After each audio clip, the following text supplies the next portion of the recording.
শুক্রবার মানে স্পেশাল দিন। কোথায় গিয়েছিলাম, সাথে কে কে ছিল, আর ভাবে মানে বিনোদন, সবটুকু নিয়ে থাকছে আজকের ব্লগ। আসসালামু আলাইকুম এভরিওয়ান, কেমন আছেন সবাই? এত সাজগোজ কেন একটু পরেই জানতে পারবেন। আম্মু, আব্বু, আপু, আমি সবাই মিলে চলে গেলাম আমাদের গন্তব্যস্থানে। আমরা যাচ্ছি ভাবিদের বাসায়। ভাবিদের বাসার নিচে এই ফুলগুলো রয়েছে। এই ফুলগুলোর নাম যেন না আমি ভুলে গিয়েছি। এই ফুলগুলোর নাম কি অবশ্যই আপনারা কমেন্ট করে জানাবেন। আমাদের যেতে যেতে প্রায় 5টা নাগাদ বেজে গিয়েছে অ্যান্ড আমরা অনেক লেট হয়ে গিয়েছিলাম। আমাদের আগে আমাদের রিলেটিভ অনেকরাই ওখানে উপস্থিত ছিল। অ্যাট লাস্ট আমরা গৃহ প্রবেশ করে নিলাম। আর এন্ট্রি নিতে না নিতে ভাগিনা ভাগিনীরা আমাকে জিজ্ঞেস করতেছিল যে তাদের আঙ্কেল কোথায়। তো আমি বললাম যে সে কাজের কারণে আসতে পারেনি। ফ্যামিলির সবাই যখন একসাথে হই তখন অনেকটাই আনন্দ লাগা কাজ করে। এই তো সবাই একসাথে বসে গল্প করতেছিলাম। অ্যান্টোনার কাজ দেখুন, উনি আমার ভাবি হয়। খুবই দুষ্ট প্রকৃতির একজন মানুষ। সবার অনুভূতি জানার জন্য আমি রান্নাঘরে গিয়েছি। অ্যান্ড দেখুন আমার ভাবির কাজ, এটাও আমার ভাবি।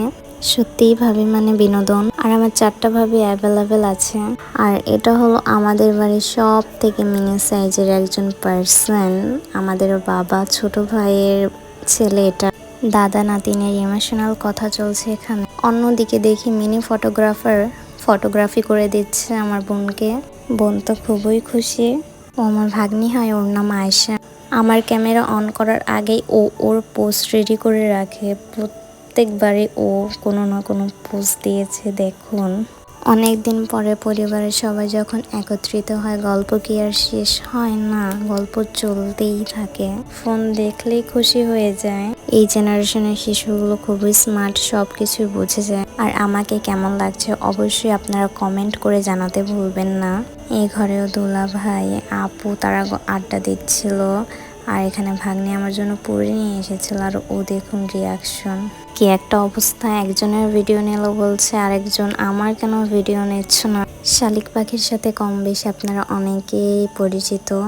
শালিক পাখি খুব সুন্দর করে গুছিয়ে কথা বলতে পারে। আর আমি ফার্স্ট টাইম শালিক পাখির ভয়েস শুনলাম। আমার ভাবিকে খুব সুন্দর করে মা বলে ডাকে, খুবই সুইটস লাগে। অ্যান্ড ও এখানে আমাদের সাথে পুরি এনজয় করছিল। আর এখান থেকে আমি শুকনো বড়ই টেস্ট করে দেখছিলাম কেমন লাগে। ইফতারের প্রিপারেশন চলছে। আমার ভাবি ভাইয়া দুজনে রোজা ছিল তো, আর আমরাও গিয়েছি, তাই আমরা এখানে সব একসাথে ইফতার করতে বসলাম। খুব সুন্দর একটা মোমেন্ট ক্রিয়েট হয়েছিল।